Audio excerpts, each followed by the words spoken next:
이스라엘 자손이 여호와의 목전에 악을 행하여 자기들의 하나님 여호와를 잊어버리고 바알들과 아세라들을 섬긴지라.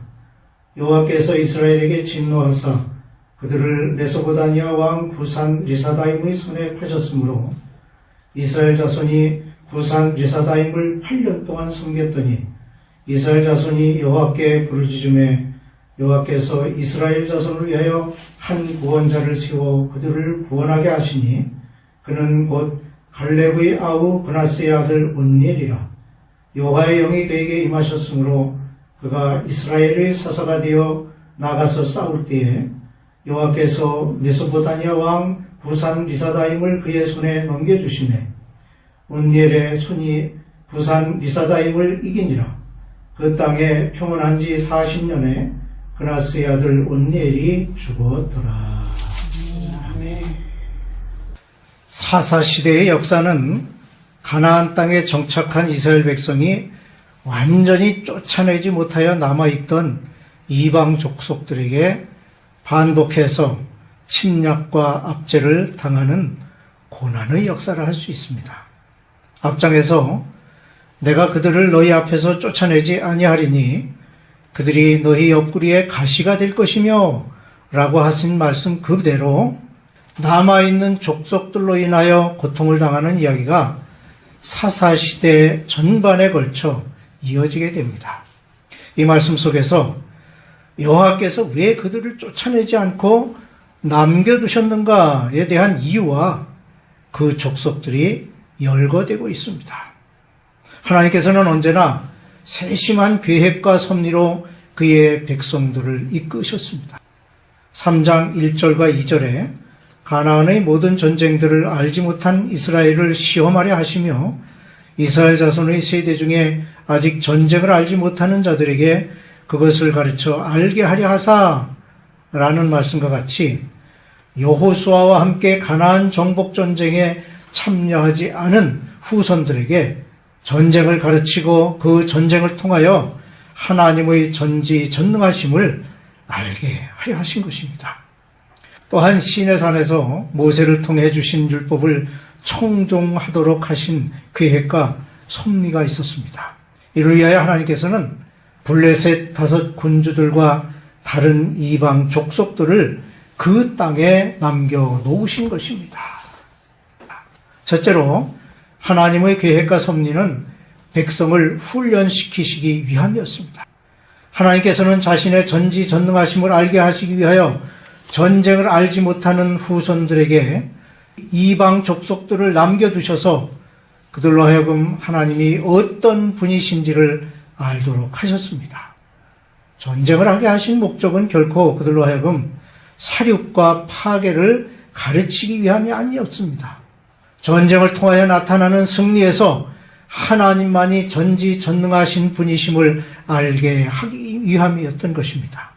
이것은 이스라엘에게 범죄에 대한 징벌의 의미와 함께 그들로 하여금 회개하고 하나님께로 돌아오도록 하신 뜻이 있는 것입니다.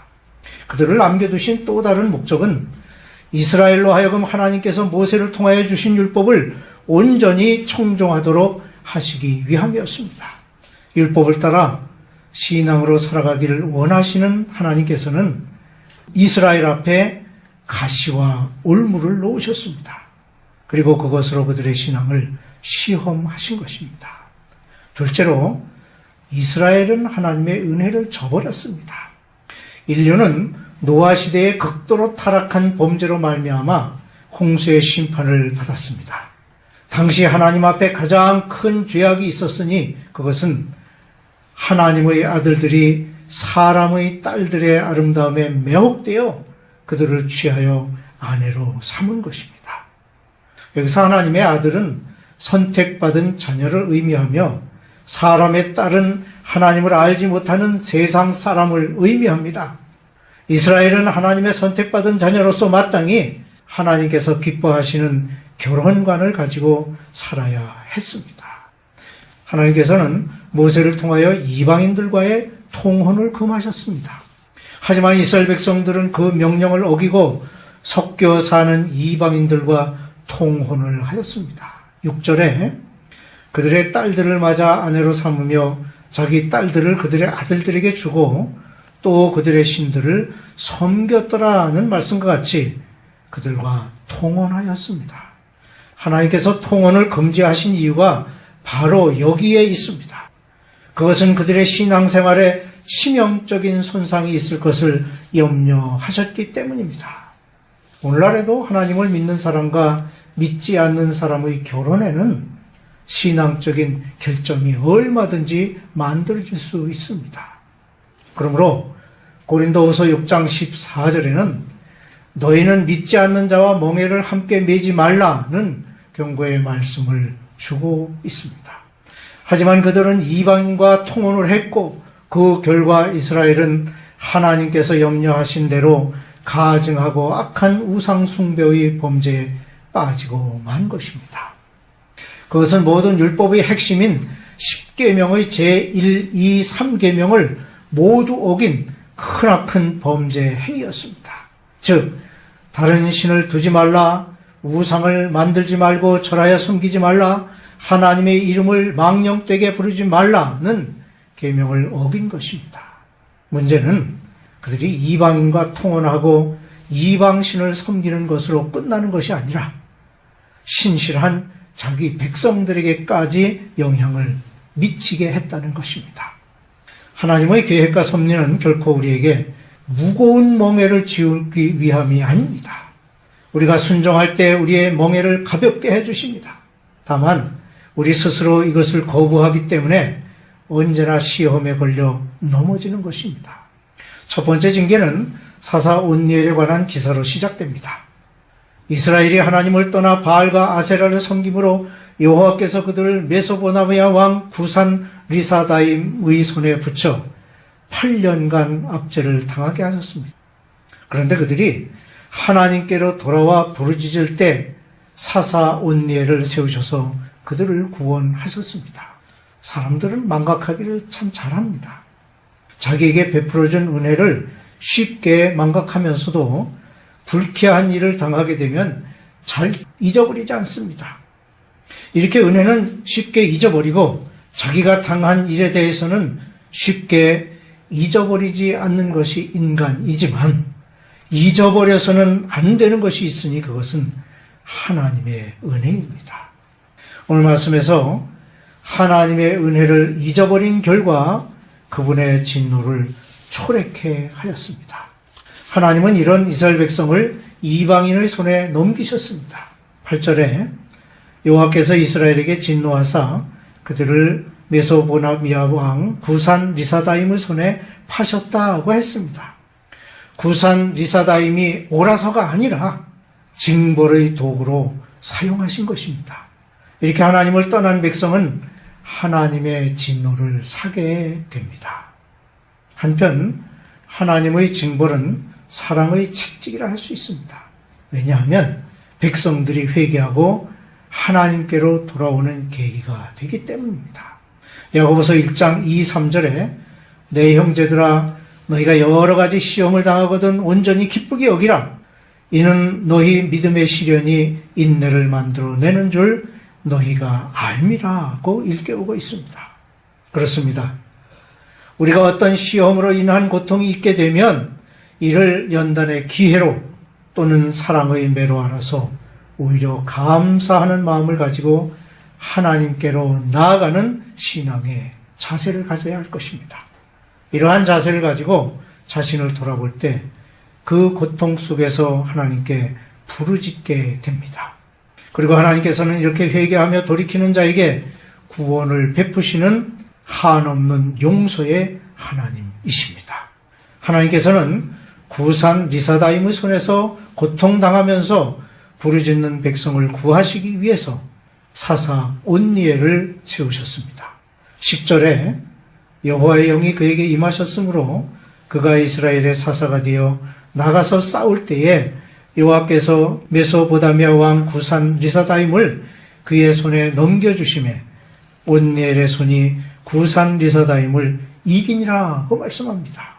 하나님께서는 구산 리사다임을 온니엘에게 넘겨주셨을 뿐만 아니라 친히 함께 하셨습니다.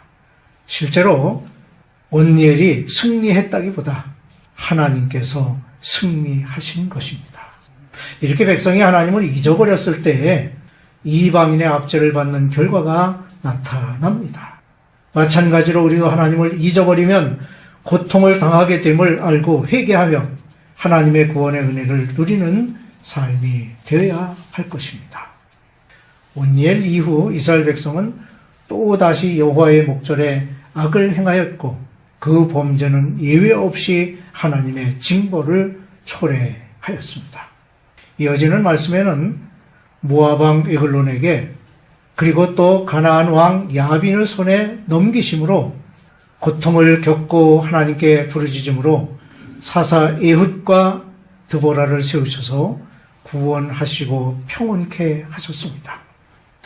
모압 왕 에글론은 하나님께서 이스라엘을 징벌하시기 위한 하나님의 도구에 불과했습니다. 따라서 이스라엘이 자신의 죄를 회개하고 하나님께로 돌아왔을 때 모압 왕 에글론은 이제 더 이상 필요한 존재가 아니었습니다. 그리하여 하나님께서는 그를 물리치시고 이스라엘에게 새로운 구원을 허락하셨습니다. 그런데 하나님께서는 이렇게 단순한 이유 때문에 모압 왕 에글론을 징벌하신 것만은 아니었습니다. 즉 하나님께서는 죄인을 징벌하시는 하나님이신 동시에 선한 자에게는 축복을 더하심으로 각각 그 행한 대로 보응하시는 공의의 하나님이십니다.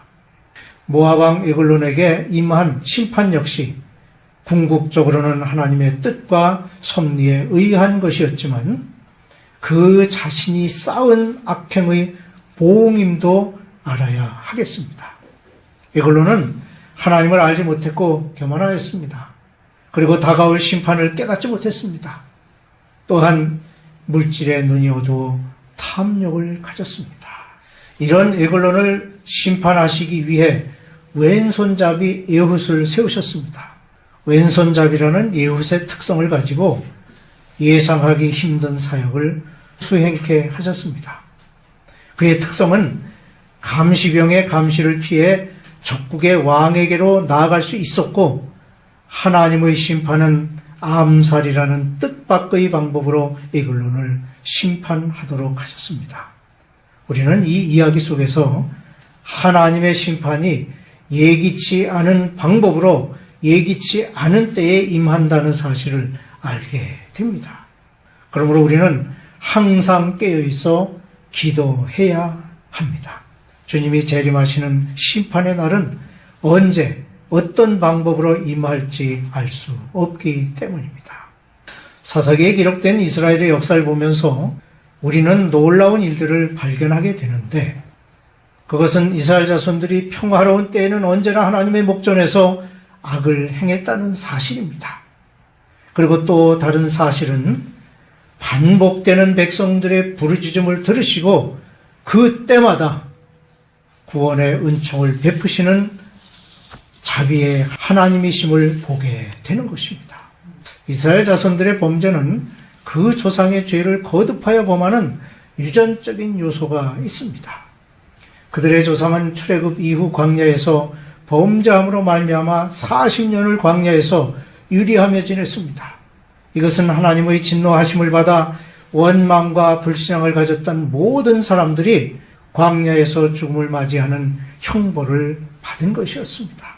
그들은 기회가 있을 때마다 하나님을 원망했고 하나님의 명령을 거역하는 범죄를 너무나 쉽게 저질렀습니다.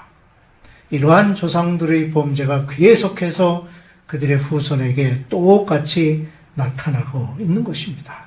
이와 같이 후손들에게 이어지는 거듭된 죄악은 그들이 하나님을 버림으로 하나님께서도 진노하시고 징벌로서 그들을 버리셨습니다. 하나님은 언제나 신앙의 정결함을 지키려고 노력하는 자를 지켜주시고 반면에 하나님을 버리고 신앙을 지키지 못하는 자를 버리신다는 사실을 기억해야 할 것입니다. 에훗이 죽은 후에 이스라엘 자손이 또 여호와의 목전에서 악을 행함으로 가나안 왕 야빈의 손에 넘기셨습니다. 20년 동안 학대를 받은 이스라엘이 여호와께 부르짖었습니다.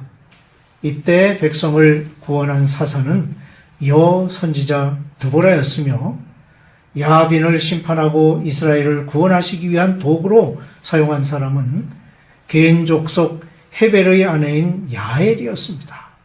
야엘은 여인이지만 잔혹하다고 할 만큼 엽기적인 방법으로 적장을 죽이는 장면이 펼쳐집니다. 하지만 드보라와 바락의 노래에 겐 사람 헤벨의 아내 야엘은 다른 여인들보다 복을 받을 것이니 장막에 있는 여인들보다 더욱 복을 받을 것이로다 라고 그녀의 행함을 높이 평가하고 있음을 볼 수 있습니다. 말씀을 줄이려 합니다. 하나님을 떠난 자들을 향하신 하나님의 징벌은 그들에게 고통과 수욕을 안겨주고 이로 인해 그들로 하여금 하나님을 찾게 합니다. 하나님의 은총은 이러한 이스라엘 자손들에게 여전히 사랑과 자비를 베푸십니다. 하나님의 은총이 아니고서는 곤고한 날의 평안을 얻을 수 없습니다. 이러한 평화를 얻기 위해 말씀에 순종하는 삶을 살아야 하겠습니다.